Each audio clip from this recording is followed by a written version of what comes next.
President Biden has banned energy imports from Russia. Yeah, that is going to cause us big pain at the pump, but it likely won't be as bad as the impact on Russia. In fact, Russia has estimated that natural resources account for about 60% of all it produces.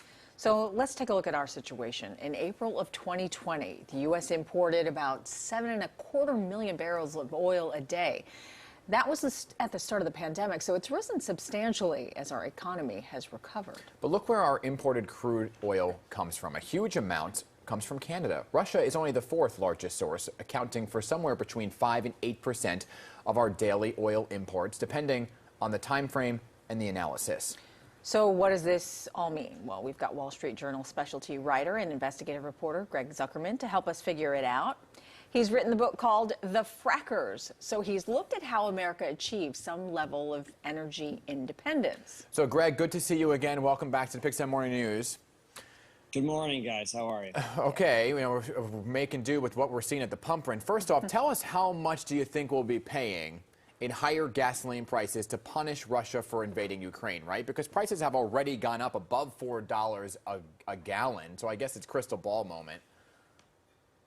Yeah, it's hard to predict. Some are expecting we go closer to 5 over the next few months. There is a saying, though, in the energy business that high prices kind of cure high prices, meaning that over time we will adjust. We'll start producing more. We'll figure out other ways to replace that oil. We're in a much better position, frankly, than the rest of the world. And it's important to recognize that it's painful. It's really painful when we fill up. I fill up for all of us. But it's much harder elsewhere in the world. It's something to keep in mind. Yeah, I mean, let's talk about the UK. It says it's going to phase out Russian energy imports. Do you think other allies are going to follow suit? Because Europe, they use a lot more Russian oil than we do. Yeah, they're really in trouble. They're going to have to ration, I think, over the next few years as they move away. I mean, places like Germany and others have really been dependent on Russian energy, gas especially. We produce so much in our own country, places like Pennsylvania, North Dakota, all kinds of places. So in terms of natural gas, heating our homes, and keeping the air conditioner on, we're in a much better position. But Europe's in some trouble, yeah. Yeah, and a lot of people on social media are saying, hey, pay a few dollars more at the pump, really to help what's actually happening overseas, right? That's the least we could do. So how will the energy boycott actually affect Russia in reality? What will they see and feel? Well, it's a really great question. It's going to be painful for them. Whether that matters to Putin is a whole different story. But they're going to become a pariah state. Remember a few years ago, South Africa made itself into a pariah state. It was painful for them. Eventually, there was regime change. That's the hope here. Hopefully, it's not as long as it took in South Africa, though. Yeah. So where's the U.S. going to get oil to make up for the Russian oil that we're not getting anymore? Yeah, so it's not a huge deal for us. It's about 5 to 8% a year that we've gotten from Russia.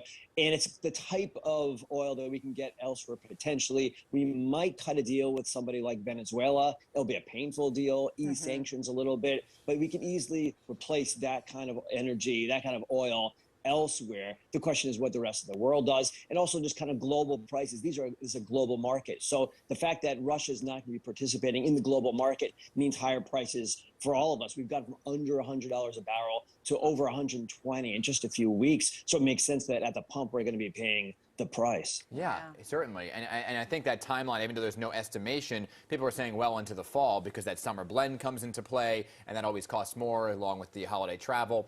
But I guess the question here, and you spent a lot more time focusing on this than we have, how is it that we don't import, that we do import oil? Wasn't fracking this idea of fracking supposed to make U.S. energy independent?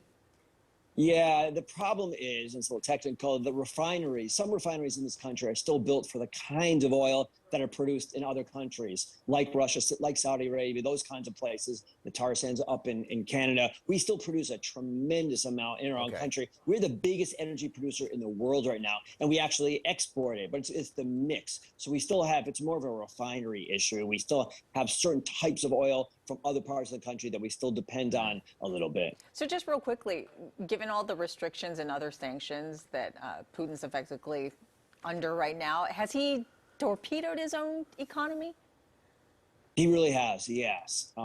Now his people are suffering. He isn't suffering. He's got a buffer. He doesn't care as much. The question is whether eventually he will.